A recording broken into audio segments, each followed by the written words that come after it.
So today we got a new patch that has come to Marvel's Avengers that has actually changed a lot of things that fans have been requesting, but then equally we have some pretty sad news that is either going to leave you disappointed or you're just pretty much going to accept it. So we got an interesting video nonetheless, and with that said, I want to give a shout out to somebody really cool. So today's shout out is to Valmut Films, who is it's a YouTube channel run by a dude called Matt Vella.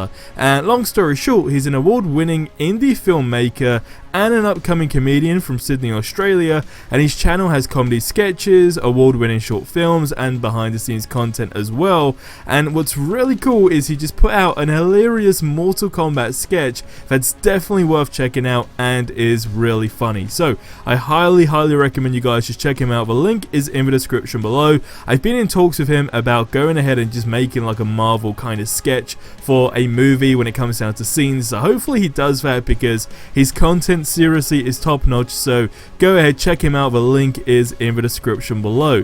Now diving into the news, patch 1.7.1 is being published today. More than likely by the time when this video is out, it should be out, and it's heroes who basically have a player level of, power level should I say, of 130 plus will no longer have gear drops that are below power level 130 unless it has a fixed power level. Now this is interesting because it's been something that's kind of been like stirring in the pot for quite a long time. It's been something that a lot of people really wanted, and well, now it's becoming a thing, but it has its downfalls to it. Now, the reason why I say it has its downfalls to it is not so much about, I guess, the gear specifically for the power level 130 scenario, but about the loot and the gear in general. Now, long story short, this game is not going to receive a 2.0 rework of its gear and loot system, despite there being tons and tons of requests. Now, this has officially been confirmed a couple of days ago, and it has a lot of people really, feeling uncertain about the game in general, which is completely understandable because first of all, with the recent Red Room takeover event, that got a lot of backlash, basically for saving most of its best items for the paid store, but then equally the fact that people couldn't actually get into the event, and then it was very much a scenario of, hey, if you missed it this time, you gotta catch it next time, and that bugged a lot of people because of course there were certain gear drops, etc.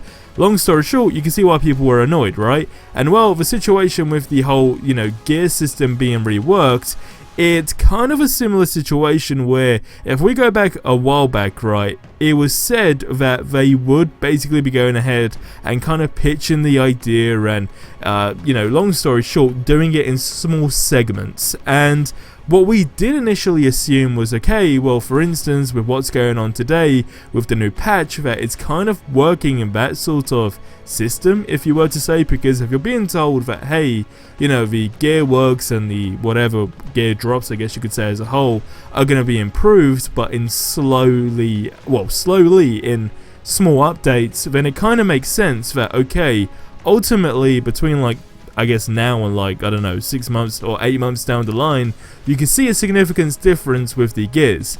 And that's what a lot of people were anticipating during a live stream, and that's where it was basically said, it will be replaced in a significant update. And then according to Forbes, the devs then, just like I said, pitched the idea, stating that the improvements to Marvel's Avengers loot system would be gradual and take place over smaller updates.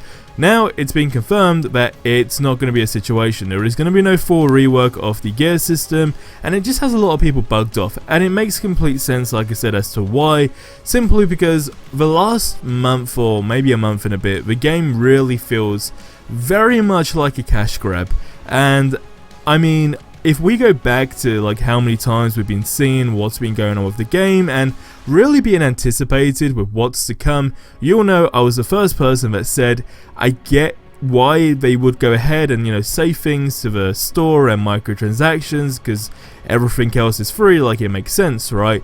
But over the last month, it's been very much a situation of just shoving these paid things in our faces, and it has a lot of people annoyed because it's one element to a game and it's something that I do genuinely respect, but then there's also the other element where it's like, okay, you could be excited for MCU skins coming to the game and so forth, but as far as like new content, new objectives, and just something that feels refreshing, are we still going round and round in circles? The answer to that is yes, 100%, because all they actually care about is the marketplace. Now again, it's also important to like be completely understanding that there are people above the devs, meaning these are the guys that, like I said in the last video, have a clear vision where the game needs to be from a revenue perspective in order to continue pumping content in the game, and that, I get it, it makes complete sense. But it equally just makes complete sense to really have things balanced out, which doesn't necessarily feel like what's been going on right now.